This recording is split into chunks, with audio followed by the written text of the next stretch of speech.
Extreme sorry about that with the delay. I don't know, monitor issues, I guess. So back on it. You've heard my topics, and I don't know. Now you can hear these guys. Yo, what's up? Hello, hello, hello. I Hello? was gonna say like just make sure that everything's working again now. Yeah, no Oh, problems from Chip's side. I don't know. I just don't know why that it's worked. Like I haven't changed anything except for changing the monitor. So First.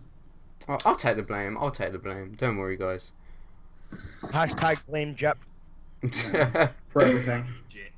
Oh, I'm sorry. Um. Nasty. All right. Okay. So, starting off, predictions for Esports Awards. What do you guys think? So, top org, top personality. I'm not too sure what Right. all of the awards for. So I don't know if Nova can tell me in the chat. But we'll go off them too. So, who do you think's the biggest personality in esports? Oh, Ooh, there's like a list. So I think I mean from the list. I did this earlier. From the list, I put like Bjergsen. I think his name is. I think he's like a really like popular League of Legends streamer and player. I mean that's who I picked from the list. I think like hang on, I'll get the list up for you guys. That'd be a good shout. Yeah, link me. Oh, you're so nice, Brody. Yeah, I know. industrial. I've already done these. I've already Right, done so this. you've got so you've got esports breakthrough game of the year, Mhm. Paragon, Quake. What the heck? So either Link me, please. H1Z1, right? Or Wait, Uno wait. Momento. Wait, what is this? We looking at breakthrough game of the year? I need Yeah, to- breakthrough game of the year. So basically, like the I- tops are is like PUBG, Rainbow Six Siege, and H1Z1. I had I was gonna say I'd say H1Z1. Yeah. Just Over- seems to be the over one PUBG? that came through.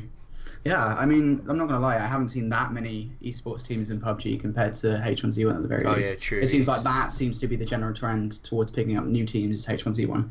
To grow in the scene, that's where you start, I think. I don't really think PUBG's a big enough esports scene at this point in time. But at the same time, to debate that, I was gonna say- H1Z1 isn't really compared. It isn't really a competitive game from what I've heard. No, Like, I don't think either, to be fair. Oh, It's PUBG, not like PUBG is basically like the competitive H1Z1 because you can go in first and third person. That's Yeah. what I've been told anyway. But I would still say that H1Z1's bigger than PUBG all day. yeah. Well, the thing is PUBG has smashed all of H1Z1's records. They've got, the most concurrent players. They're competing with every game out there. H1Z1, I think, peaked at about 700,000, and I think PUBG's already at like 1.1 million. So, from a player perspective, PUBG absolutely batters it. Rainbow Six, I would say, is a more established esport, but a much less established game. And I think it depends on how they're voting. If they're voting on potential and players, then PUBG has to win. If they're voting on established esport, then it makes it more interesting. But I'd personally say it'd be Rainbow Six because there's a lot more dedicated events for it, and I was gonna overall, I'd say it gets more viewership. I was gonna say, what has Rainbow had? Are they a part of like the Dream Hack? Yeah. Because we've seen like quite a lot of H1. We saw there was a tournament last month for it. I'm pretty sure with like a decent prize pool. I think it was like 50k for the winners in fives, so 10k each. And it's just starting up, that's going to be the first couple of events, so it's obviously going to, fingers crossed it's going to get bigger and bigger each time. Yeah, that's very true. I think there's a lot of potential for PUBG and H1Z1, but they need to get the codcasters right. They need to get the rule set right as well as to how they're going to do it. Yeah. Because at the minute it's really, really chaotic. And I think in one of the last streams, because people were roasting it on Twitter saying we're missing all the bloody action because there's like 100 and, I don't know, I'm watching myself, so I don't know if there's 100 odd players or whatever, but trying to keep up with everyone is almost bloody impossible. Imagine that. Imagine that task, man, of watching 100. But people. how would you do that? Maybe we'd have like certain streams for like certain teams. Obviously, like I don't know why, but I'm thinking of like Death Race here. The film where like you could go in and watch like the drivers.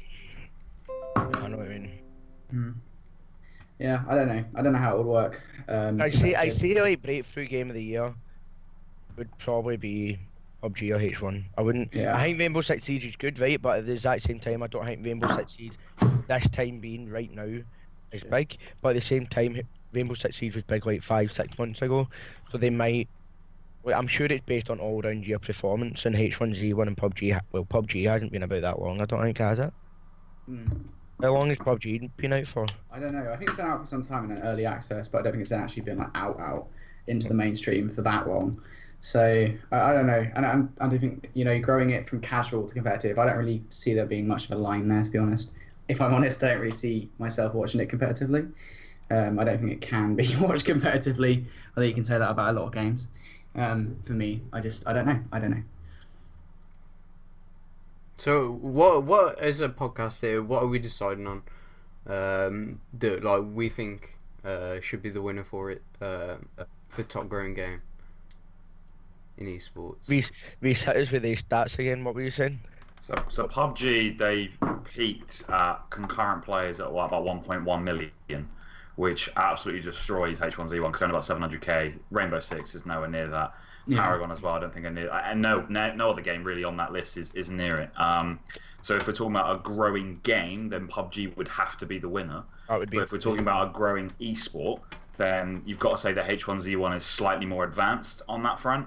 But once again, Rainbow Six would be even more advanced than that, and I don't really know too much about the other games. But my personal vote would probably be PUBG, all things considered, because if they get it right, the viewership is potentially bloody incredible.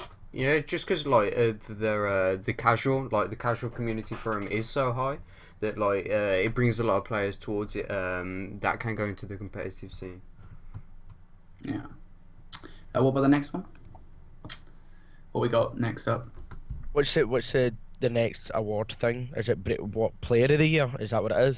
I mean, are we going like bit by bit? Like, I was gonna say, Brody, you've got the thing up, so I don't know if you just want to shout them out. The next one up is commercial partner of the year. Now there's like a list. There's like, I don't know which one you guys would go. I'd go for like Arby's personally, just because of their support of the E-League.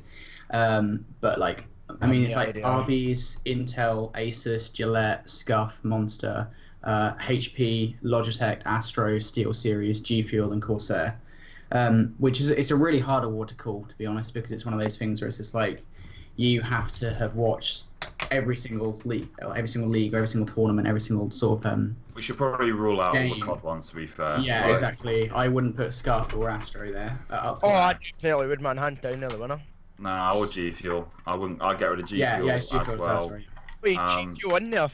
Yeah. Yes, I don't really understand why. I mean, I'd straight up just go for Arby's, if I'm honest. I think they're the ones. I mean, I don't know if anyone actually watched. To be fair, Intel have done quite a lot as well. They're partnering up with some massive bloody events. Like they're putting a lot of funding behind like these stadium events and shit. Honestly, I'd say it wouldn't be as clear cut as you think, but I don't really know too much about Arby's myself. But as long as we're all in agreement that we get rid of all the COD ones, then I think it's pretty open past that. Yeah. And then Gillette, what did Gillette sponsor? Do they like sponsor like Dr. Disrespect and shit like that because he always sings that Gillette song? Yeah. Maybe, possibly. But yeah, so is that one quite open then? In conclusion for that, straight up, you can't really call something as big as that, to be honest. At least I feel you can't. No, yeah, because I kind of don't know like the ins and outs of everything, like what they have backed for each one. Say like you was naming off companies there that I've never heard of. Yeah, exactly. It's so big with each different sport. It really does depend, I think, on what they're supporting, like the different fan bases, whatever e-sport they're supporting. So yeah. The other one here, right, is esports console. I'm just looking at like the key ones. So esports console player of the year in association with Rough Gaming, right? So you've got Hungry Bot, Gorilla, Scum, Tim6 Formal, Tokyodo, Lethal, and Armada. All right. I don't know, man. I honestly, wait. Is this console player of the year or is this UK? That's its console player of the year. Honestly, I'd probably just go straight up for Scump. I'm not gonna lie. I mean, the only other person there who I could see from an esports perspective, and I don't know if our Halo specialist here has got any say in that as well. If it would be for me like Scump or Gorilla, because if anyone knows who Gorilla is, he's like this massive FIFA player. Yeah. He's so good at it. He's like Lad Bible, isn't he? Yeah, he's uni lad. He's a uni lad player. Yeah. So for me, I don't know. For me, it's going to be probably like one of the Optic players, most likely. It wouldn't surprise me if it was either Scump or Formal, probably not Crimsix. Either that or Gorilla. Yeah, Gorilla is a beast. I think Scump will get it simply because of COD champs this year. Yeah. Yeah. Then the Esports Live event of the year, which is CS Summit, League of Legends World Champs, E-League Major, ES1, ESL1 Cologne, EVO 2017, ECS Season 3 Final, CoD Champs, and Epic Center Dota. I'd just go for E-League on that. I was Straight gonna say up. which was the CS event that like reached over 1 million viewers on Twitch? I'm not sure. I think it might have been ESL one. Yeah, I think it's a clone one. Yeah, but I mean, even for me, I just think if you're going to talk about like the actual event itself and how innovative it was, I would say E-League straight up. E-League, that would probably win that award, if only because of everything E-League did in terms of getting it on like live TV. I think that's probably the only one there that had that. That's true, actually. So I think if anyone was actually going to get that award, I think it would be E-League, 100%. Aye. I mean, COD's not going to get it, put it that way. One day we can wish, but I don't think this today. Then you've got Esports Team of the Year. So you've got OG, which is Dota 2, L5, Lunatic High, Astralis, Team Liquid, Optic Gaming, Team Envious. For COD, what? Dynasty Gaming, Female, SK Telecom, T1, and Penta Sports. Yeah. So who would you say for that? I don't know. I don't know much about the other esports, I guess. So I can't really tell how dominant those teams have been in their respective esports. I'd probably go for like Astralis from CS. Yes. Just because they're a brand new roster, like literally brand new organization. They've done so well in their like opening season. I guess the other nomination is Optic, but then again, they haven't had a dominant season, so I wouldn't even put them there. So beyond that, I don't know if you guys watch Overwatch or like Dota. Wait, what's Overwatch? Overwatch is what, the team, or what is it? What is Overwatch? No, Did you not know what Overwatch was? No, Nice trolling. it was a joke, okay? I'm not that funny. I was gonna say that was awful. Your tone of voice, you need to get it better. Sorry, Brody. It's all good. And then there's Rainbow Six from Penta. So again, I don't know if you guys watch any other esports besides your like. Never watched Rainbow Six competitive in my life. I've watched a little bit. It's pretty sweet, but I guess at the same time, probably saying about like the same as you with Australia, just because how they've like actually come up, so fast as well, and the backing that they've had behind them, and the competitions that they won, because that's how they started, wasn't it? It was just the team of 5 for CS, and they started an org, and then it went from there. Hang on, is this whole thing like? No, it's not. It's Nugasi, what you're saying in the chat about Optic because they won the Halo and our Gears team. But right here it says Optic Gaming and then in brackets Call of Duty team. Yeah. So if it was all round like as an actual organisation, I think Optic would win. I don't know. I think Envy have been pretty good. Aye, but when you look in like Optic's Halo team, Optic's Gears team, Optic COD for COD Champs as well, and then Optic. I wouldn't say CS. I think Envy also have like quite a massive side within like the Super Smash and the Melee tournaments. I've seen a lot of players from them and Luminosity as well. That was also on the list. I'm pretty sure they've got some like really big names in like kind of offside esports. Yeah. I don't know. It depends. I think if you're talking about that specific esport, I think Optic this season have done enough. Yeah, they won COD Champs, but at the end of the day, I think this has actually been their least dominant season for the past like 3 years, considering the amount of struggles I guess they've had against teams like United and stuff like that. But I think looking elsewhere, I think I don't know if there's other esports you guys want to bring up, but I think Astralis have probably had the best run there from the teams at least I know. I don't know any others here. Yeah. All right. What should we go for next then? What should we look at? So Smiler's got the list, hasn't he? Yeah. I mean, we've all got the list. I think we've all got the list. It's just deciding which one to talk about. I think that's really it. To be fair, like we've done like Team of the Year. Oh well, this one as well. UK Esports Player of the Year in association with LREO Men Expert. Oh. What an award. So you've got Tommy, Bakery, Gorilla, Smooya, Madcat, Infectious, Doomsea, and Kassing. Who would you say? Probably like Dooms. All right, you guys don't know who Doomsy is, right? But he's like a Rocket League player and he's really good. So I'd actually probably go with either him or Gorilla. It's great. I wouldn't even touch CoD in this category. I don't think Tommy or Mad Cat have done enough. Despite Mad Cat having done what he did in stage 1, he's not done enough. I disagree with that, because Mad Cat basically dominated the whole year in the EU, and then he went over and they were the first European team ever to win a LAN event in America. So I think Mad Cat's completely up there. Yeah. But no other European team in Call of Duty history has went over and won. Yeah, I'd agree with that. In any event. So. I mean, I personally, I really like Tommy. Obviously, I've known him for a long time, but at the same time, he was very surprised when he was nominated, and that's for a reason. He's had a pretty solid year with Fnatic. Obviously, he's launched his apparel brand as well, which is pretty sweet. Yeah. His streams are probably the best of any UK player or even European Call of Duty player, in my opinion.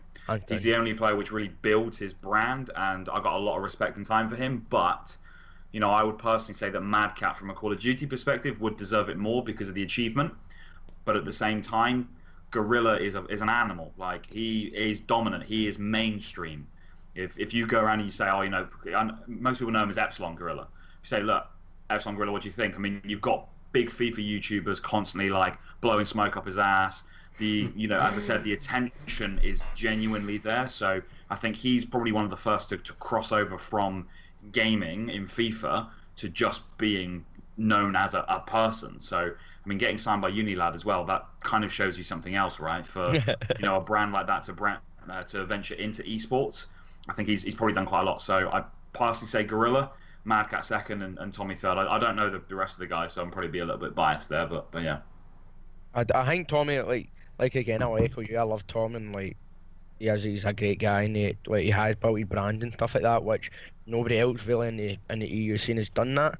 But at the same time, Call of Duty wise, I wouldn't say he is probably one of the best hands down Call of Duty players, European pro. I wouldn't say he would get it simply because of the Call of Duty stuff this year. Even though he did do okay, he done alright with Fnatic, he done well with the young players and stuff like that. But no, I wouldn't say we'd get it for CoD. Mad Cat would win that hands down if it was just CoD related. Yeah, agreed. What about the PC one again? This is a different award, I think, altogether. It's just like the console player of the year, but a PC player. I think this should probably be the last one, so we've got to move on to a different topic soon. But which one? Which one would you guys go with in terms? There's like a long list, and again, how many PC players how many PC esports you actually follow?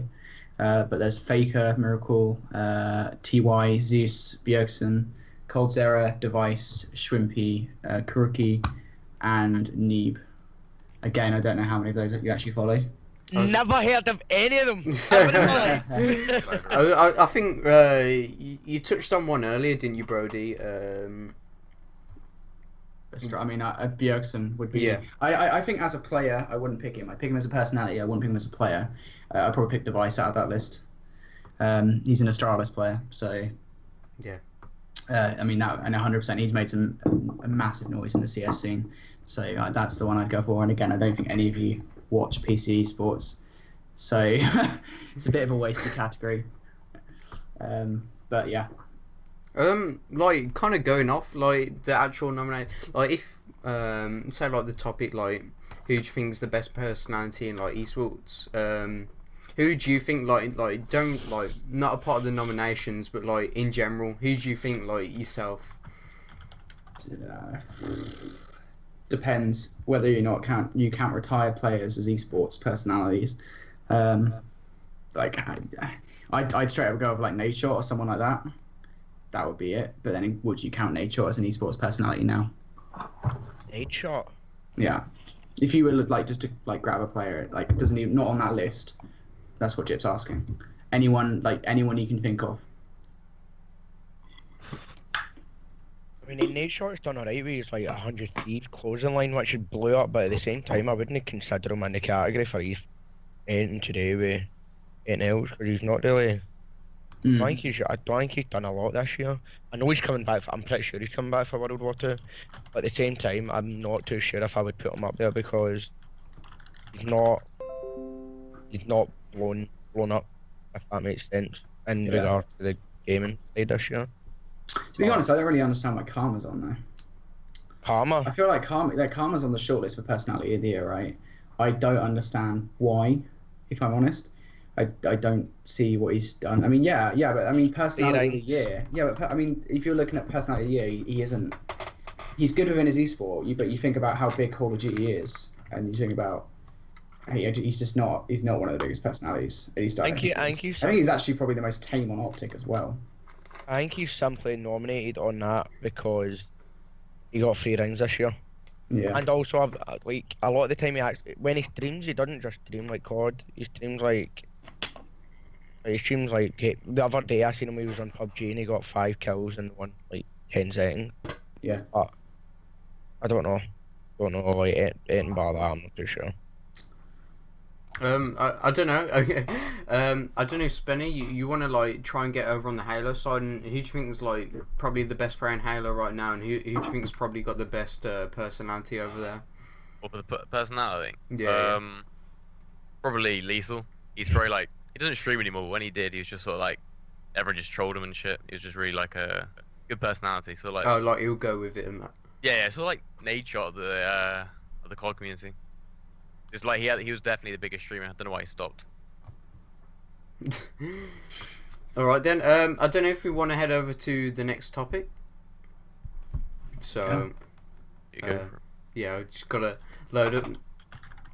So, going on to the next topic is going to be a HCS London Recap.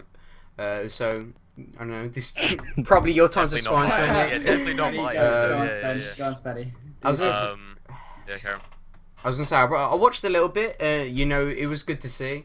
It was pretty like lackluster for me. That like the views on Twitch, it hit like nearly 3K. That was the top for an event. I don't know how I feel about that. That's classic Halo right now. It's pretty dead, isn't it? 3K. That's it. Yeah, I know. Halo's been dead since what, like Halo 3 era. After that, like Halo 4 completely destroyed it. And Reach as well. Viewers are never like as good as it should be. So like most events nowadays get like 3K. I don't think I've seen an event above 10K since like for like a year. Even the Pro League gets low views as well. I was gonna say, how did the event go for you? Seeing as you did go there, you did go compete, you went on main stage. I mean, I don't know if any of you have been to the GFIN arena. It's pretty cool now. I used to work there. Have you seen the new one? Yeah, I went there for the COD one. Yeah, it's awesome. Like the new arena's sick. I mean, the event was good itself, apart from the bomb scare that some random player did. Was it? Yeah, some idiot like wrote some shit on some paper and they had to evacuate the whole building for like 3 hours. Wasted the tournament time. Yeah, but the event was good. I mean, the scheduling was a bit weird. They forced like on Friday you had to play it all the way up to top 12 out of 32 teams, which I thought was like quite rushed. Then you had 2 extra days just to all do top 12 teams and a free for as well, but because then Sunday was just top 4, which I thought was a bit. Well, how many games did you have in on see if you needed to play all the games on Saturday? Then how many games was that? On Saturday? Yes. What if wait, say a question again? Like you just said, like how it was rushed and stuff like that because you needed to play how many games on Saturday, right? Or how many? Well, we played so many on Friday. There was 29 teams on Friday. They got it all the way down to 12. Right. They got rid of like 17. Was it 17 teams? Yeah. On the Friday, I thought it was a little bit rushed. I feel like they could have like got like maybe 16 to Saturday or even more. I feel like they just rushed it a little bit. Also got to bear in mind, you look at like the COD events in the NA, man, they've got like 220 teams there and they cut it down to like, what is it, 32 by the Saturday, so you need to get 220 on the Friday all the way down to 32 for the Saturday. That's mental. How many, there was 31 teams wasn't there for the Halo event? Nah, 29. 29? Yeah. Oh, did some teams drop out then? Yeah. Oh. The event, like from my perspective, was good. I think we placed top 12. Beat some good teams. The main stage was really good. The only problem I have with the just the open events in general is like when not much in COD, but in Halo is like a coach player where call out like. I was say yeah. I saw the guy in the suit on the stream. Oh, that got more good 12, yeah. Yeah. Just like when you're in the open space, there's no obviously you can just hear everything around you, even with the headset on. So I can just, when I'm playing the game, I can look at their coach and look at like what time shit's coming up, so I can just get more like info from their coach. If you know what I mean? Yeah. So I thought that was like it's just like something to do with the open events where. Do you think coaches will be banned then at any point? Like they were in CoD for a bit. No, they are useful. It's just the fact that in the open events, I can just literally use their coach to my advantage, which I think is unfair for the other team. So that means we didn't use a coach the whole event. Most teams had them for Halo, and I could just use their coach, get the times for certain like power ups and stuff, to easily get an advantage over the team. So, do you think it's worth it, or do you think there's like too many like setbacks because of having a coach in an event? No, I think it's not the coach itself. It's just the way the events sort of. It's just like open events, isn't it? Like I don't know if you've obviously been to one, but like you sat down like on the table, opposite each other, and I can literally look at their coach who's standing up above them. Maybe if you're sitting down, it'd be easier, but just like literally stare at him or her and just read their lips, saying like what they're doing and stuff, and you can literally hear their call outs at certain points as well. Alright, fair play then. Fair. I don't know, kind of using it to your advantage. That's probably why, as you said, like with main stage, that like you kind of like sitting opposite each other, so like you won't be able to see them and you know, so on and so forth. And it looks like I was gonna say Reese got so bored then he left. No. I was stretching my leg. I had cramp. Lovely. Aye. Well, I thought everyone had glasses on. Then I was going to join in. Oh. Oh God. Wow. Oh, Wow. Yeah. Stop disrespect. Look at this dude. Oh my lord. You're one of a kind, Reese. I know it's a little early, but do you want to move over on to the next topic? Because I think we've got a lot to talk about in this. Is opinions on the current AM team. So I'm guessing like you know, that can be within CoD and within Halo. Well, any esport really. So like I'm guessing like the way that people treat each other and so on and so forth. Don't. I can go for ages on this sort of topic, especially with youth players. Oh, don't. That Well, sounds start. Really, We got time. Really dodgy. Well, I could go That's- for ages with youth players. Yeah, that sounds You hot. sound like- yeah, me too. The guy sounds like fucking JD. I mean, you sound like a fucking dafty. Nice. But honestly, the AM scene, I presume if you talk about it in terms of CoD, the AM scene is so bad right now, and I mean incredibly so. It's sort of like everyone is so bitchy towards each other. It's hilarious. It's like most of the AM scene is comprised of like just like kids who are like anywhere from 14 to 18, and as soon as they hop into like 18, they drop out the scene. They go on to like play ladders or whatever. But beyond that point, everyone seems to have an ego, and so they request so much of orgs and stuff like that, and then these orgs just don't want to join in. The AM scene at the moment is absolutely horrible, and I mean that in like the weirdest way possible. Like it's horrible. It's genuinely horrible to work in as well. I don't know. I mean, I know Reese, you work with Cryptic as well. You own Cryptic for that matter, so you know what I'm talking about. I was going to say he's got Johnny W. You've got a lucky experience. You've got some good players. But I mean, Johnny W's messing up. Mr. Pigeon, we call him, Mr. Pigeon. The thing is so I've been dealing with AM players now for quite a few years. So I've been in the scene at that level for coming out like 4 years. So I think I'm more kind of tolerant than others are nowadays, because I've kind of been there and seen it all. I've seen some really weird people. I've seen, you know, IP booters. I've seen people who just throw tourneys. Well. I see people who like start, you know, getting dodgy about contracts and yeah, all kinds of weird stuff. So I've kind of been there and done on that front. But the AM scene at the moment, to be honest with you, I personally wouldn't say it's that bad. I'd say at the moment it's just very like kind borderline. I'd say that at the moment it's all about analytics.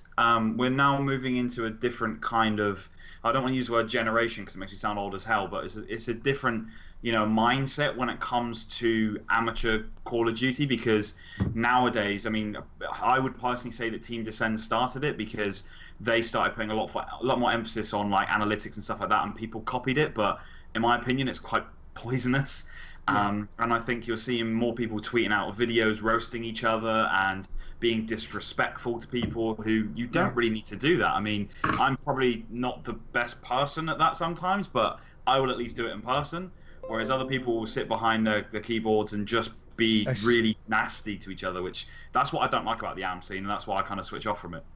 I'll actually, to follow your point here, about 2 weeks ago, or a week ago or whatever, I ended up making a YouTube video exactly on this point, because somebody, I'm not going to name names, right, and start this whole fucking beef up again, right, but somebody tweeted somebody saying what they could and shouldn't wear out in public, right, and I understand, right, everyone knows, right, that somebody was picking on, like, tweeting Cypher because he wore an Aerox top out to the clubs, right. Cypher knows he's an absolute dafty for doing that at the end of the day, right, but nobody in their right mind should be judging somebody, and I think everyone always does this, man. Like, everyone's always like making sure that they make themselves look big and look like the other, like, bigger than the other person, and it's actual. That's what a lot of people are doing that now in the AM scene. And it's just, I don't understand it, because a lot of the people take it to heart.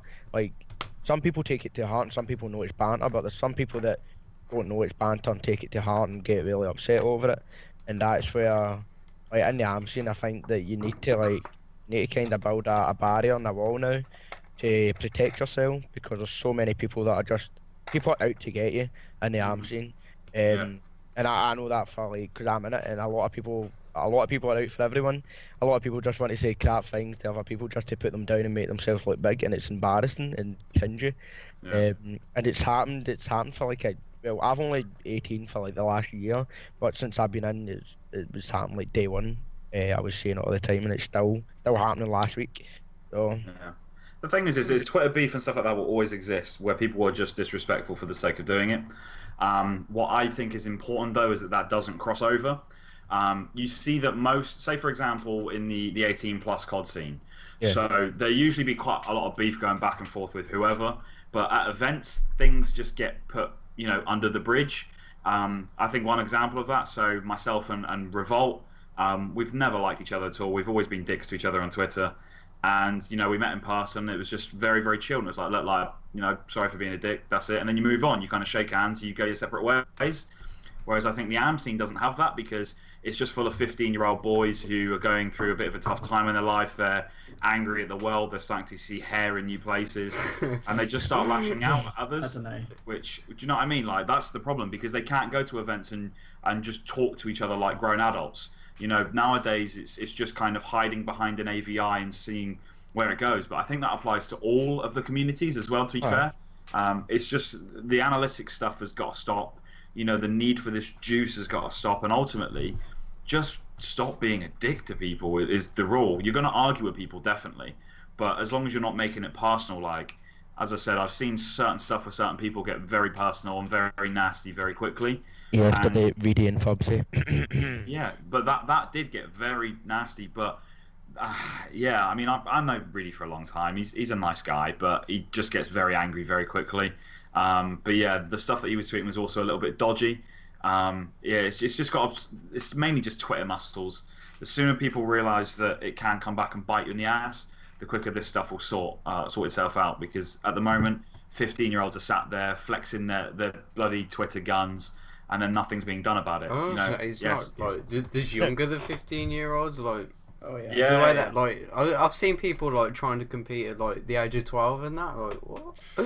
Like, go outside. The thing is, right, a lot of people don't understand. Can you hear me okay?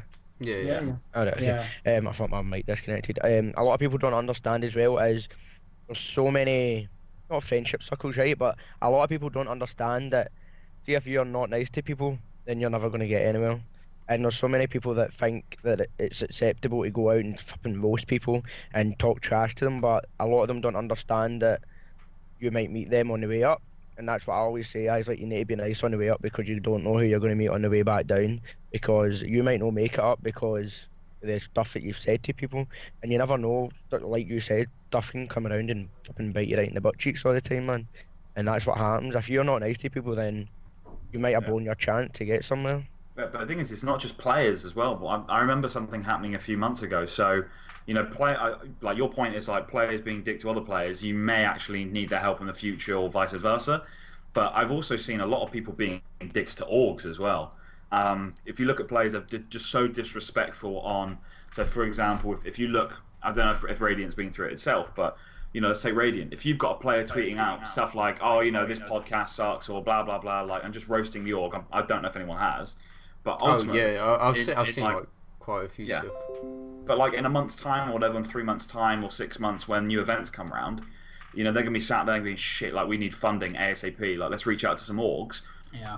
I've turned down quite a few teams because they've said shit about me, and it just bites in the ass. Like, you just got to think before you tweet, think before you're a dick. Not everyone's gonna like everyone, but just don't get personal with people because it's just dumb. But most of these people who are nasty do tend to work in these meaningless part-time jobs for £4 an hour. So once again, I don't really blame them for being angry at the world. It's just about trying to balance it, I suppose. But I just ignore it nowadays. Yeah. Yeah. Always going to be like that though, man. Like everyone's always nasty to some people. And see, the thing that annoys me, see if you're going to pick on people and be nasty, then expect it back. And so many people don't expect it back, right? And they'll be like, oh, I'll be fine. And then people do end up harassing them, and then they can't handle it.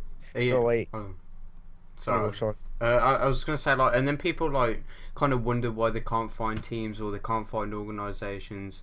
Like, and you just look into their past, stuff like that does kind of show up and then ruins it later on, as like everybody keeps saying. But I like to butt into people.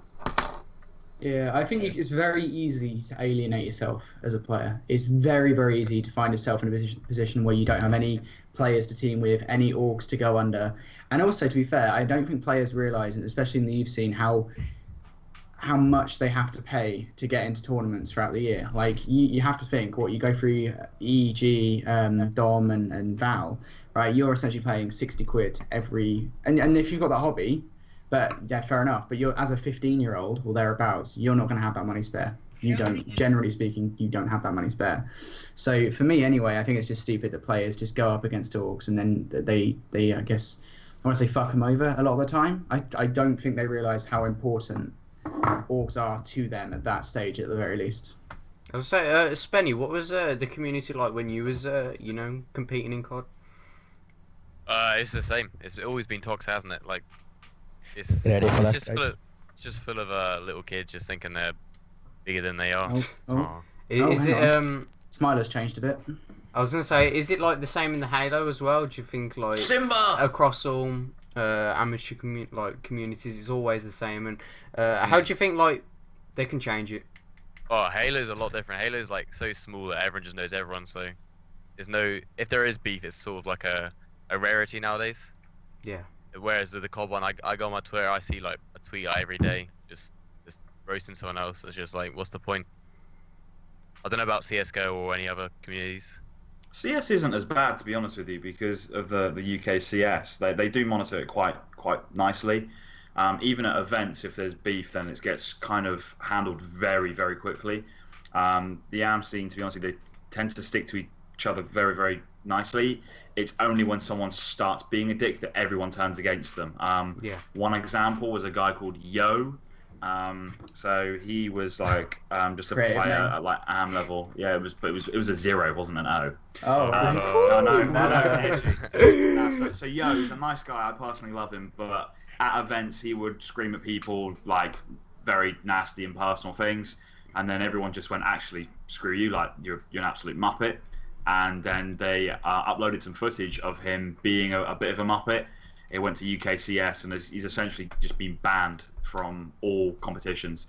That and the fact that he was using walls online tournaments as well didn't help his case.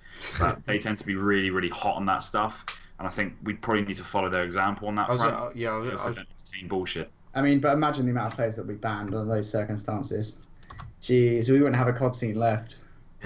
But like that's the way, like you got to implement like some sort of structure into it to kind of stop these things and change it, because otherwise, as you said, like since like Spenny's been in the scene and that, like stuff doesn't change unless like some action is kind of taken into place. Yep, and that's the thing. That's the only reason. That's the only way it's going to stop. And the thing is, like, it's different. Cause I remember Cyberstorm went to America last year, right? or this year. It's this year. Yeah, it's this year. Yeah, it's this year. And they went to America, right? And obviously, like, I don't know if you guys have been to like an EU LAN event, right? But see the trash talking that happens there, it's pretty ridiculous, right? But everyone knows it because it's part of the game. Like everyone does it, like literally everyone does it. And you know, like people are going to, I know people are going to be screaming in my face like when I'm playing them, and I don't really care because I do it back to them, right? But and that's what happens in like EU. It happens all the time. And I've seen the pros do it as well in the EU. They're guilty of it. But when Cyberstorm went to NA and they basically treated it as our EU trash talk, which you always do, but they went over and they done that to one team, and one team like girlfriend was there, and one of the boys was almost greeting because like they were trash talking him, but like they don't. In America, everyone has respect for each other, which is unbelievable because nobody's sitting trash talking to anybody unless they like you turn on them and you scream. Then people know that's going to happen, but you don't sit and shout abuse at them because that's not what they do. But Cyberstorm done this because somebody tweeted them like the day before saying, "Oh, you'll need to get past us" or some crap like that, and Jacko or one of them like was screaming at them playing them, and that boy got like pure really upset after the game, and like it just shows you how different the EU is to NA because NA everyone has respect for each other, and that's how like I'd imagine like so many people come through NA all the time. Like you look at Priester and stuff like that, like Panda and stuff like that, they all grew so fast this year. But when you look in the EU scene, hardly anyone's like came up apart from like the people that was in Vitality this year, like Delio and stuff like that. Apart from them, nobody's really came through the scene recently. But in NA, there's always new people coming out. I say Johansson and that came through as well. To be fair. So Yeah, they they came started through, out in Black Ops 3 a little bit, but this year, getting to CoD Champs, they were smashing it, to be fair. But I think you're totally right. The thing about Yanks is it's quite funny because culturally they're a lot louder and a lot more brash, but when they're gaming, they try and focus a lot more, and they're like, they have to zone in so much more. Whereas EU players, like, we like getting in people's heads. I'm a prime example of that. Yeah. Do you think trash talk's actually good? Yeah. No. I mean, Yeah. Right, it depends on the situation. For me, anyway, it depends on the esport. If you're in a big, respectable esport where you've got enough storylines as it is, I don't think trash talk is necessary. So, like CS:GO, you rarely, if ever, see trash talk. In an esport like CoD, or I don't know how prominent it is in Halo, but in an esport like CoD, at the very least, I think trash talk is inevitable, and I think it helps at the very least. It helps bring storylines to the table. It's always trash talk's always happened. Like even when I wasn't 18, it's always happened. Like it's always happened on Twitter. Like people are always going to have like arguments, and people are going to hate people in COD. But for example, this year when I played Vendetta at LAN, I played against Vim and stuff like that, and I love Vim, and I wasn't screaming at him because me and him like have mutual respect for each other. Where on the other hand, for example, I played Stace at EGL, and me and him were both shouting at each other because we can't stand each other. And I think it's better when you have trash talk and you have hate against people because you want to win so much more than you want to lose. And if you lose, you're going to hate yourself for it. And everyone does trash talk in the year. Like I said, COD, it's always going to happen. And to add to that spiciness, and it makes you want to win more as well if you're sitting screaming at somebody and somebody's sitting screaming at you. Yeah, definitely. The thing from my perspective is, trash talking is massive at events because you do get in the other players' heads and you can fucking destroy their mentality. I'm not going to name any names, but there are certain players that I've done it to, and I've watched their heads just drop. Some didn't work, but most of it does, to be honest with you. And that has been since EGL that I've been doing that. And I think, to be honest with you, it is an important part. However, there is a line, and that's obviously something I encountered at the last event. You cannot go past a certain line. You cannot make it personal. If you want to shout out stuff like you're trash at the game, carry on. Totally fine. If you want to then start attacking someone's appearance, that's when things go nah. That's when it gets toxic. That's when it gets, way too far, and that's when it starts to, impact players in a genuinely negative way, and you never ever want to stoop that low. But when it comes to shouting at them, for example, like, I don't know, so the one I always go to is like, it's like playing pubs, for example. Stuff like that is not going to harm anyone, but if they can hear the other team getting hyped, naturally, it is going to be like, oh my god, like we're losing momentum. It's just a mind game, and that's why coaches are so important. And, I'd personally say, one of the best coaches in the EU still is Dinge. Now, Dinge will shout where necessary. Doesn't do it very often, but if his team needs to be bloody hyped up, he will scream. And he won't talk to the other team whatsoever, but he will talk about them to his players. As I said, it's just a line. I think the line applies on Twitter as well. Trash talk is fine if it's game related. If it's not, then it's just toxic. No point in crossing, like you said, there's no point in fucking getting personal and hurting people's feelings all the time. But I think, like you said about having people behind you, it definitely does help.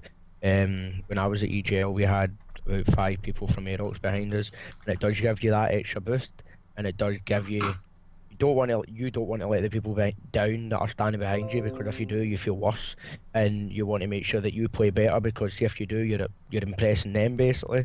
And there's always good to have somebody behind you that are always saying, "Here, let's go, keep going," and that can keep you hyped up. And I think that makes a big difference when you have people behind you, because it gets you right into that mood and gets you right into wanting to win more.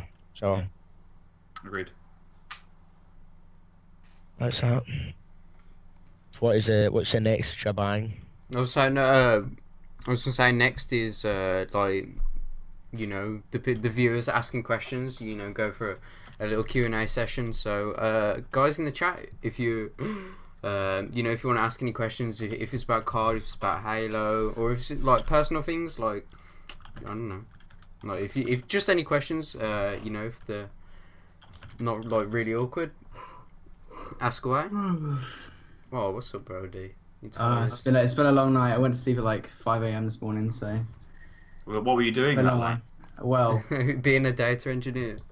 Yeah. Being a data engineer. Yeah. I love it.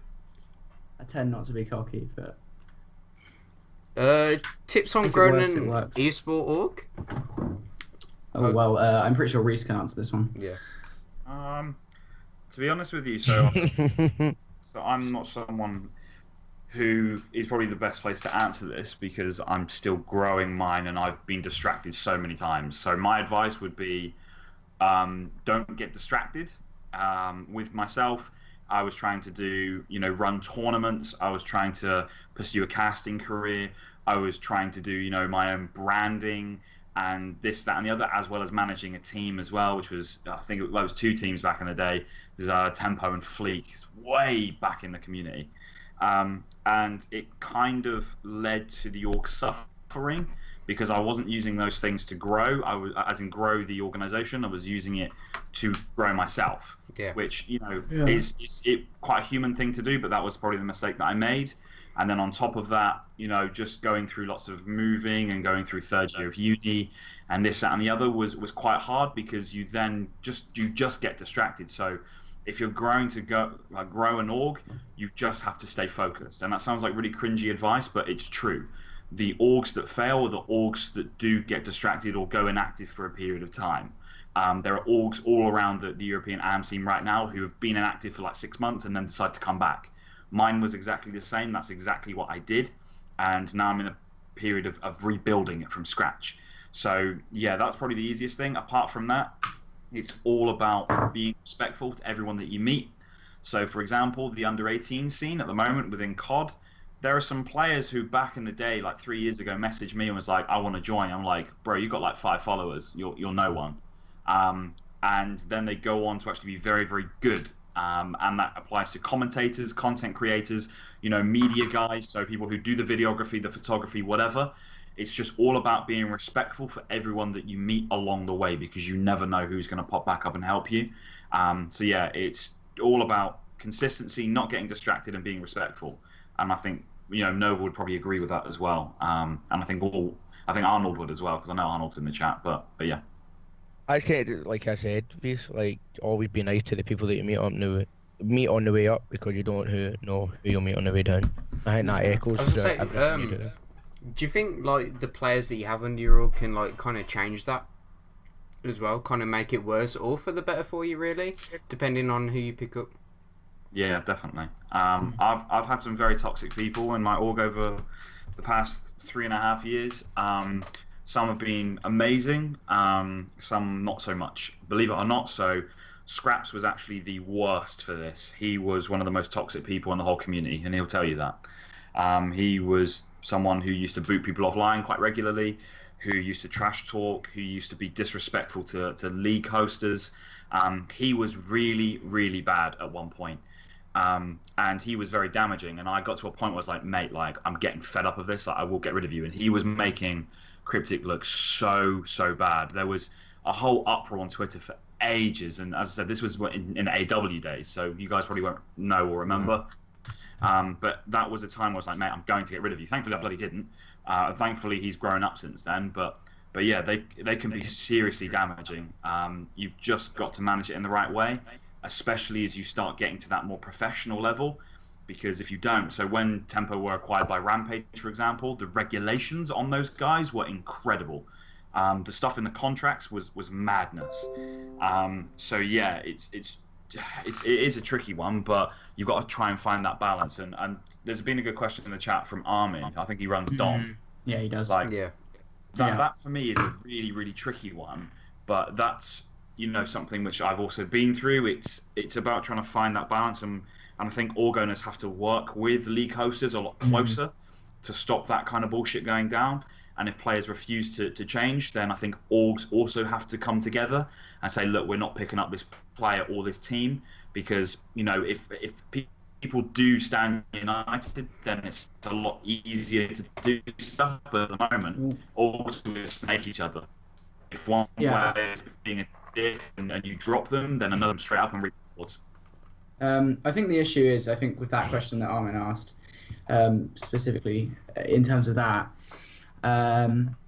it's kind of hard to say about with it, because I don't know, you've got players who will be completely disrespectful, but at the end of the day, you're talking, I think, on Armin's level at the very least with Dom, there's not really much you can do. You can put in rules in place, which in my opinion, there should be tighter rules in place in terms of abuse being received by admins or even the owners of those orgs. There needs to be rules in place to prevent that. I don't think there is enough. And secondly, I think there needs to be, I guess, more of a balance between and communication between the orgs and the league owners, because there isn't anywhere near enough as a league owner, as an org owner myself. I don't think there is anywhere near enough communication between league owners and org owners as to what's happening consistently, and especially in terms of players. Like, half the time I have no idea what's going on between the players and the league owners, because neither tell me, and it's really bad. And it can get to a point as well where the players will just be completely toxic to the league owners, and I would 100% step in and tell them not to do it, but I have no idea. And again, I think there's just a lot of miscommunication on both sides. I think in terms of that, yeah, you should probably be telling I think the league owners should probably be telling the org owners. I think that should 100% be something that's happening. I think, but again, it's about regulation, and again, there's not anywhere near enough, at least in those sort of leagues. I would say, is it? I don't know what it is like, you know, compared to the pro scene. You know, like how toxic they are, or you know, if they seem more chill with each other. I'm not too sure, to be honest. Sorry, what was the question, Jim? I was gonna say, like, the difference between like the pro and the AM, like over on that side. You know how they are, like for like league hosters and event hosters. But so yeah, trying to look through chat to try and find some more questions. It's like you got an argument going on. Yeah, chance? It doesn't make sense what he's saying. Yeah, no, I agree. For those of you that don't know the way that this works, and I've been at the heart of this for a while, right? So I've been with an organisation who have had a hell of a lot of money, who have funded a team, and I've seen the contracts because I helped negotiate the contracts. The contracts aren't subject to placements. There are break clauses and certain clauses which means that either party can get out of the agreement, but that is not something which is money related whatsoever. If I finish last place at an event and I'm on a salary of say 1,000 a month, I still get my salary. Like it doesn't make sense what. Like I appreciate it may be different in other esports. I know that GFIN do pay some money to the CS players, if I'm not mistaken.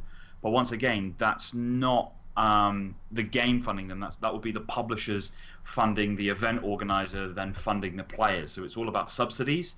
So I appreciate that's the way it may look outside of you know, esports or whatever. but generally speaking, there may be exceptions, but it's never dependent on placements. It's always dependent on conduct. It's always dependent on, essentially just both parties being content in the presence of others. And it's a lot harder for players to break those or to break the contracts, etc. But a lot easier for orgs to do it. That's why they're the ones that write the contracts predominantly. Yeah. I think players just underestimate the value of orgs so much. They don't realize how much orgs actually do. Yeah, there's a lot. If you went into a tournament without an organization, regardless of what league it was, honestly, you would not be in anywhere near as good as a position. The amount that orgs do, the amount that even my org does for the players who are under it, it is just, there is so much that players would have to do if they don't have an org. Yeah. The thing is as well, I think it's different because when you're under 18 and you're joining a tournament, I'm not trying to take shots here, right? But when you're under 18 and you're joining a tournament, I don't think the team need an organisation. I think, and I don't mean that in a bad way, right? But if a spot in a league was only like £15, say, and this was a whole year, right? If they paid that their own, then nothing's going to happen. But if the org pays that, then the org gets the reputation and stuff like that of if they're on stream and stuff like that.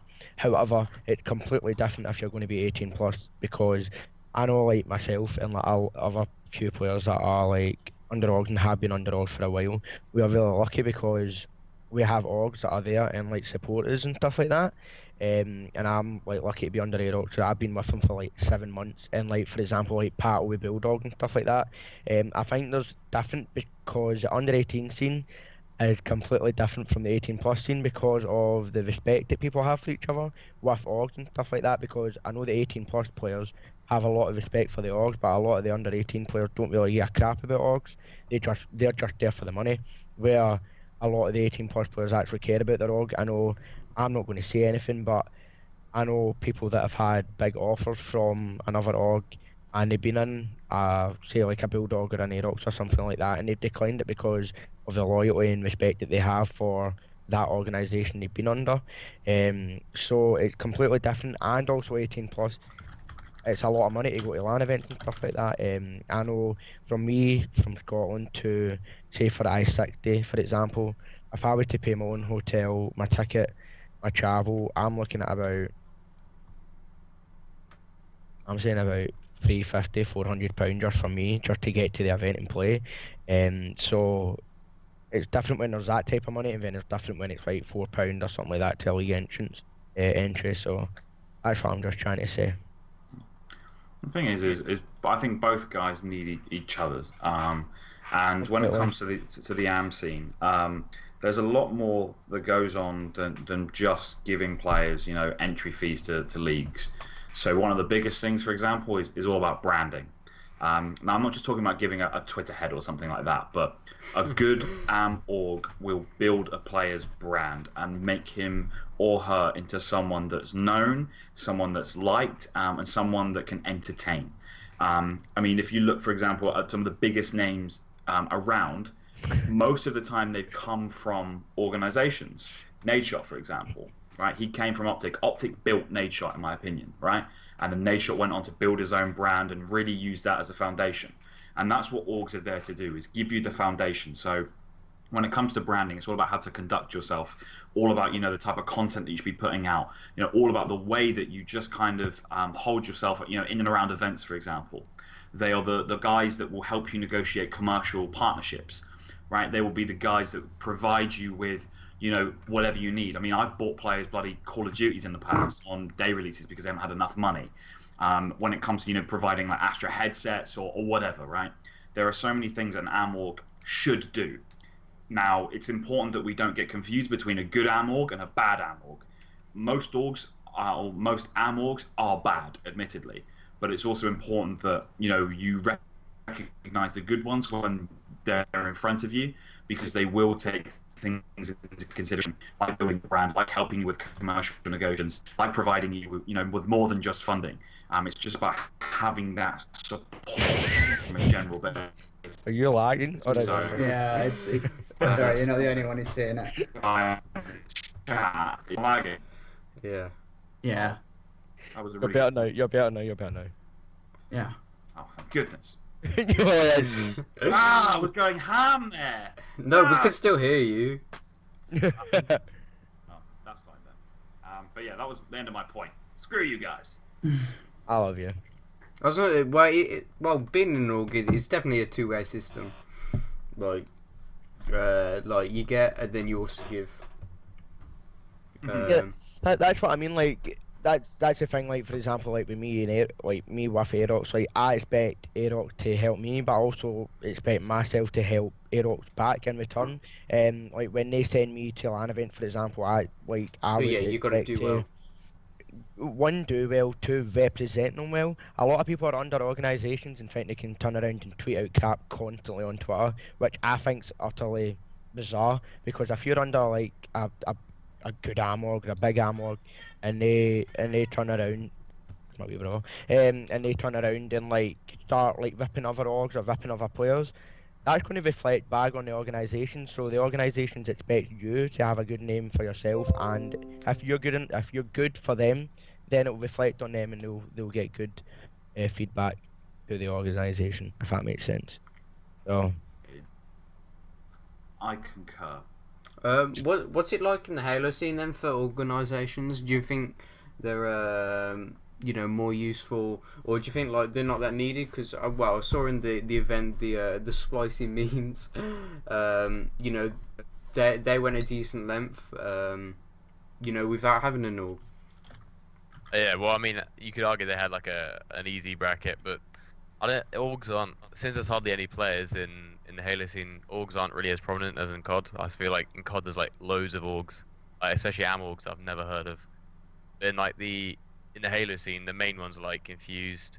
Epsilon were in it, but they dropped out. On the American side, you got Splice, Optic, all the big ones like that. But the EU side is not really that big. No. Alright then, I don't know if you guys still want to keep on asking questions. I know like a lot of people have been talking about this in the chat.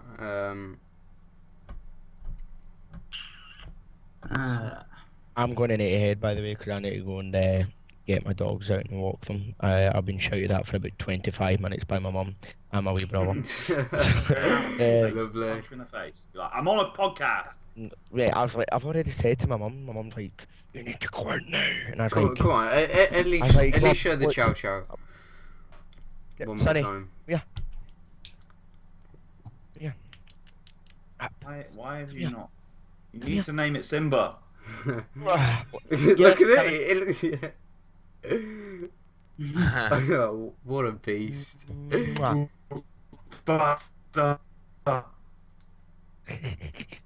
Jesus Christ. It's like Aslan. Aye. Right. What noise was that? Right, I'm going to go then now, lads, so thanks very much. Again, thank you again, Smiler, for, stopping by and being a part of this. No worries at all, it was a pleasure. Right, guys, I'll see you later. Thanks again, and enjoy the rest of the podcast. No problem, pal. If there's no PS4... That'll mess up the cams right on the stream. No, it's alright. Reese is still on his side, so we'll just leave it at that. See Nico's question actually. If there was no PS4 community, do you think the CoD community would be as big as it is now? Okay, now you're like halfway. Can you not hear me? No, I can hear you. You can see it's just the camera's gone like halfway. I was gonna say, do you want to like scoot over to one side? My internet's been a bit dodgy, and I don't really know why, so my bad. But yeah, in response to Nico's question, I don't really think it made that much of a difference. I feel that the PS4 community did play a big part in making Black Ops 3 as awesome as it was community-wise, but ultimately it was just bringing together two sets of different players onto one console and just having them compete against each other. It's like when I know this is going to sound really, really stupid, but if you take, for example, WWE and WCW back in the day, they all had like their big wrestlers, right? And they also used to like fight amongst each other, but then WWE bought them, and then they all fight each other, and it's like, oh shit, these matchups are amazing. That was when I was younger, by the way. I don't still watch that, I swear. Yeah. But yeah, with that, I think the rivalries made it intense. I think that from a viewership perspective, the support of the PS4 teams at the big events was incredible. Players like Johansson, etc. Having breakout years, and if you look at some of the under 18 players, the better ones in my opinion, who've only recently turned 18, they've all come from that community usually. Under 18 Xbox players, there's been a few, but none of them have been phenomenal. I think Shawnee was one of them. Was it Shawnee? I don't know. Shawnee was one of them who's quite good. And there's obviously a few others, but I don't think the PS4 community made that much of a difference. I think it just gave extra players to make it extra intense and extra fan base. But yeah, he wants me to say something about Don Gaming because that was his team back in Advanced Warfare, but I'm not going to do it, so screw you. As well, that kind of like saying about like the growth community. Do you think Spenny in like the Halo, if it wasn't a Microsoft and they could move over to like PS4 or even PC, really, do you think that would help them out much more? Well, sorry, what was the first part? About being in Halo, if like it wasn't a part of Microsoft. I mean, it's going on. I think the new Halo 6 is rumored to be on PC as well, which I think will be really good for its growth because I feel like consoles aren't obviously as good as PCs, and especially with I don't know about if you guys play Destiny 2, but I don't think that's doing awful at the moment if you played it at all on console, mainly because I feel like the frame rate shit and stuff like that. Thinking back to Halo, anyways, if it goes on PC, I feel like it'll get a lot more exposure from big streamers because it's just easy to stream it. The frame rate will be good, exposure good. I think the scene could be big on PC, but I feel like for now it should just stick to Xbox because obviously Microsoft owns it. No, yeah, that's what I was saying. Just because like Microsoft, like it has to stay like over on there. I think I do the same on PS4 as well. I feel like it's not like a big game since Halo 3. I was gonna say, if it did move over onto PC, you say like Halo 6, do you think the competitive scene would be still on Xbox, or do you think they'll move it over to the PC side? I think what was it, like Rainbow Six Siege had like an Xbox and a PC scene at the time. I think it would be like that for the start, and then they see which one's got the bigger sort of viewership and just move it over to that. But that would like kind of cause a divided community, wouldn't it? Like you're saying, like if CoD was on like Xbox and PlayStation and have like two leagues because of that, or do you think it would be better for him like and like create bigger growth? Dividing a scene is never a good idea. You should never ever have more than one competitive console for any scene ever. Full stop. I think Rocket League's probably actually got that issue. I think if I remember correctly, because obviously competitively you can actually play it on PS4 or PC, which is an issue. It's not a good idea. At least I think you should always just keep it to one scene. Yeah, you get a bigger talent pool, bigger pool of players to grab from, but at the end of the day, if you stick to one scene, especially if you've got the option to play it on PC, I think it's always a better option to play it on PC than console, because PC obviously is much, much bigger. I think you should probably pick that option rather than trying to go for multiple, because I think it just really does split your fan base. And it's confusing as well. It's massively confusing for anyone who's in there. What console, what platform am I supposed to be starting on? Exactly. I mean, that's a question you ask immediately, and it's just, and you want to play with your friends on that in a competitive scene. It's just too confusing, I think, at the very least. Oh yeah, and then it would like cause like kind of fights in between the two. So say like, oh, if you was on here, like over on this console or whatever, oh, like we would like be better than you, or so on and so forth. But yeah, trying to read chat for it's just saying Spenny's high.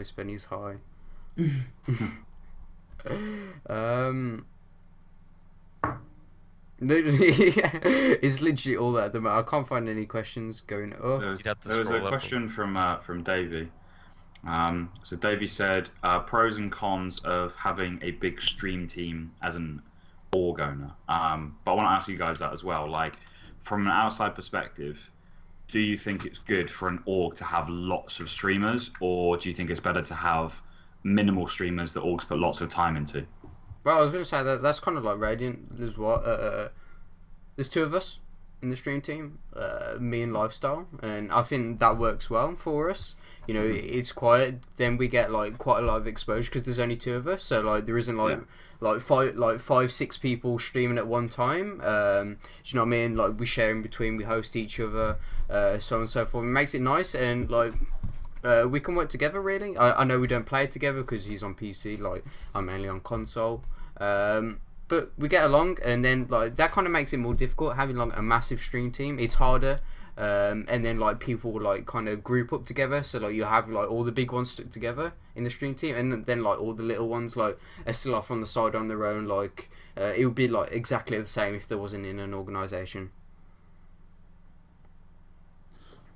Yeah.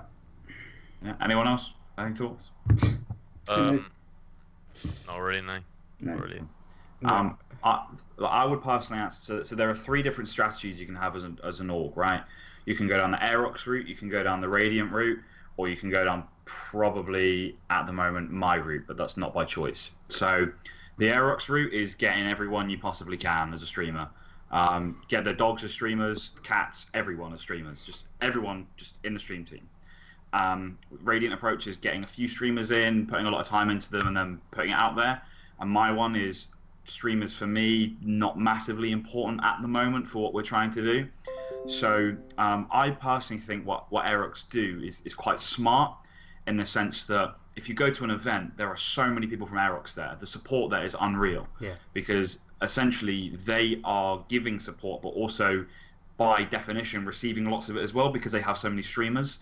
So the core group of Aerox, there's so many of them that juicing announcements and being part of a big cohesive unit is great, but it means that people are growing by association rather than growing based on the quality of their content. Now, Radiant's approach is more about the quality of content and putting it out there. So it's all about trying to grow, minimal streamers and just putting a lot of their time into that and just making those streamers beasts. Now, the good thing about that is it makes the streamers great, and it means they're a more exclusive org, which means it means more to be under them. But it also means that if someone leaves, then all of that time putting effort into them has actually just been wasted, and they've essentially just done it for no reason. They may have gained an extra few subscribers or followers, but ultimately it was just a waste of time. It doesn't always happen, but that can happen. And then my approach is streamers don't tend to benefit orgs too much. It tends to be orgs benefiting streamers. Now, I do have one at the moment, and she's amazing. At the same time, we do put a lot of effort into her, but I'm in no rush to grow out a stream team, because although it's great to have a core group, I've personally already got that group with just friends, and I don't want to kind of dilute it by just getting everyone in. So it's a tricky one, but I personally don't think it's a bad thing for Aerox to have lots of people. I don't think it's a bad thing for me to have not many people. It all comes down to the type of org you're trying to build. Oh, definitely. I would say like with you, like you got the point. Like, say you've just launched your YouTube channel back up, if I'm correct. Say like you got that, then you've also got like the likes of Nico, so on and so forth. And with that, like you can just grow something first, like without having anybody, and then you can like start adding people to like kind of might be more of a slow process. Like that's how it's been. Like me and Radiant, it's kind of been like a one-way system so far. Like they've been given to me, and I haven't really been giving back. But like once I can get that like core fan base, so on and so forth, then I'm able to give back. But it's like you say, it's like a slow process, really. Yeah, but the thing is there's nothing wrong with any approach, really. As I said, Aerox, their approach is great because they're going to have lots of support naturally of the Aerox brand. And if they lose a streamer, it's not going to hurt them too much. But they also don't look very exclusive, and it kind of does take a bit of sexiness away from being part of their brand. But if they're not all too fussed about the public opinion of how sexy their brand is from perspective of how hard it is to get into it, then people still want to, people still want to join like the likes of Aerox and any other org really. And welcome back, Sam. Hello. That was the fastest walk I've ever done in my life. I was gonna say, how do you feel? I don't know if like you've been watching the stream or anything, but how do you feel about having like minimal streamers in an organisation, or like to having quite a lot, seeing as like you are in Aerox? How do you feel about it? Who, me? Yeah. Or do you not like really care about like, the stream team, so on and so Don't forth? care about your org. Oh, I don't know how Davey would let me talk about this. It was Davey was the one that asked the question, so. Stream team. There's pros and there's cons. I guess at the start I wasn't really for it. David can probably tell you this. At the start I was completely against it, and I really didn't like the idea. I was really angry and upset that the fact that David said, "Oh, we're going to be hiring about 50 streamers," and I was like, "This isn't good." I was like, "This is just going to make us look dumb," if you get me. I was like, because we're going to have so many people. But at the end of the day, it was a good idea, and I just didn't see the positives at the start, I guess, because of I just looked at the negative, which you always do. You don't look at the positives. And once it started like growing and growing, and like we could see how much of an impact it was having on like the Twitter and stuff like that. Like we gained like I think it was like 1,000 followers within like 5 days of these streamers all joining. I was like, all right, fair enough. This is actually like this is done well. And a lot it's led to a lot of people like buying Aerox jerseys, Aerox apparel. Like it's led to a big like Steam chain, I guess you could say. And there is like it is like a big family under Aerox. It's like the stream team is different, completely different from I would say from the esports side, even though it's under the same name. And I don't associate with the streamers at all. I speak to a few of them and stuff like that, but that's done by Zoe. She does all that sort of stuff. But to be fair, it's actually decent. Like it has worked out in the end. I wasn't really happy at the start, but I can see that it has done good for us. Yeah. Even though a lot of people did say that.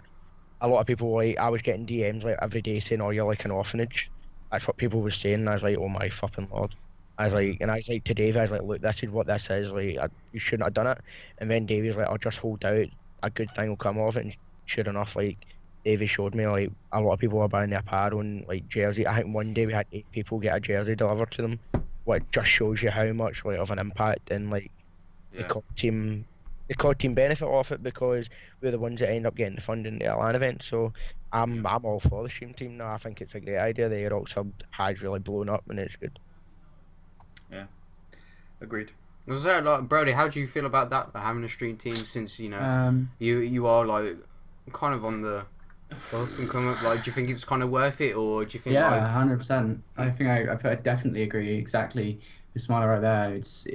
That is the benefits of it. Essentially, in a nutshell, is just you get a stream team, you get a number. It's just exposure. That's what it is. And then the more exposure you have, the more likely you are to get money coming into your organization, which means you're more likely to put that back into your organization. It's benefits your growth. And that's exactly it. You have stream team, you will be much better off, especially in a position of a low AM org for whatever reason, whatever kind of org you are. Actually, I think the more likely benefit of it is you're going to be helping streamers as well, and that benefits your position in terms of like within the community as well, because people will be like, oh, this is also really good. They give these guys support, and again, it benefits you. It's so many different ways. So yeah, 100%. If you can get a stream team as an org owner, you do it immediately.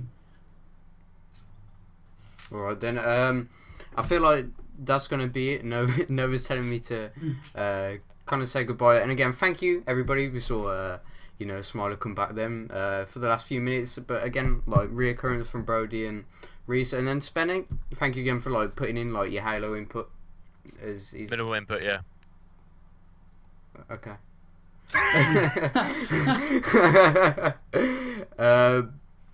But yeah, I know. I guess I'll see you next week. I don't know who else will be appearing. Nova kind of sorts that out now. He's in the know. But yeah, thank you everybody for stopping by. Watching the stream so far, and we'll see you next week.